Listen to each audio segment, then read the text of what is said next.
Consistency and being prepared.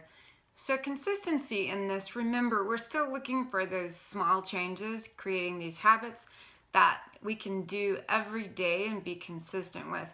The easier something is, the more likely we will be able to incorporate it into our lives. Looking back at this last week, which for me was Thanksgiving, I had a lot of things that were not consistent. A lot of company, a lot of different meals, eating out, all sorts of things, and a lot of chaos. What that taught me was consistency really and truly does help me most of the time.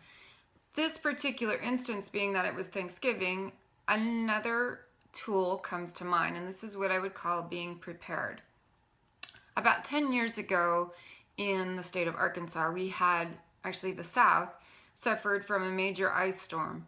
And when ice storms come, they tend to leave layers and layers of ice on the ground, making it difficult to walk. And they also do this to the trees, and the trees, from the weight of the ice that's coming down, will crack and eventually break. And this causes major power outages for the South. This particular year, it was so bad that other states sent their crews to come in and help fix our electricity so that we were not without power while it was still very cold, still freezing temperatures.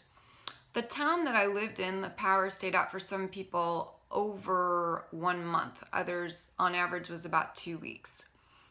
When this ice storm hit the night before, I went ahead and filled my car up with gas. It was said that the storm might last a day and that everything should be back to normal within about 3 days. I also had other things that I had done to prepare many years prior to this, where I had purchased heaters and fuel that would allow our home to stay at a certain temperature. I also had food set aside and many blankets and sleeping bags and all sorts of things. So when the storm hit and the power went out, I was eager to use these items that I had purchased. When I took my heat source out and turned it on, it was supposed to heat a home twice the size of mine adequately.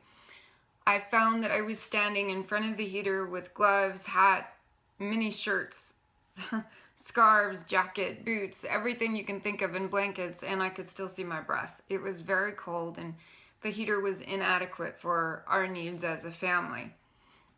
Because something told me to get gas the night before, by the end of the second day, it was announced that the roads were mostly cleared south.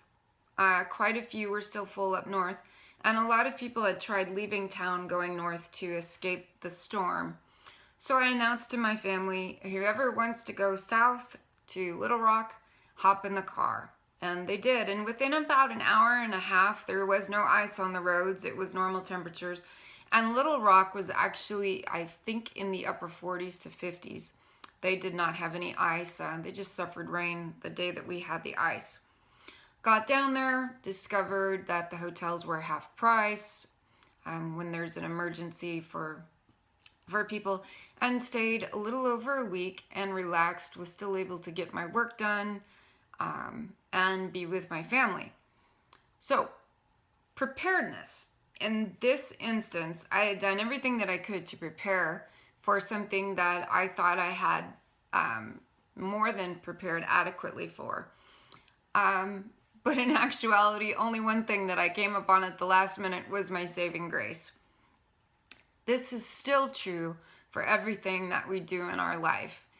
It's being prepared for the big things, and then having some common sense towards the end for last minute things. It's also being consistent.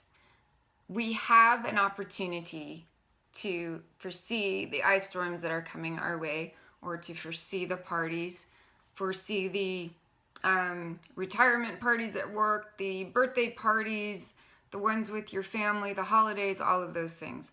All we have to do is just prepare and plan ahead and be consistent. The more we do that, the better we are at going towards our goals.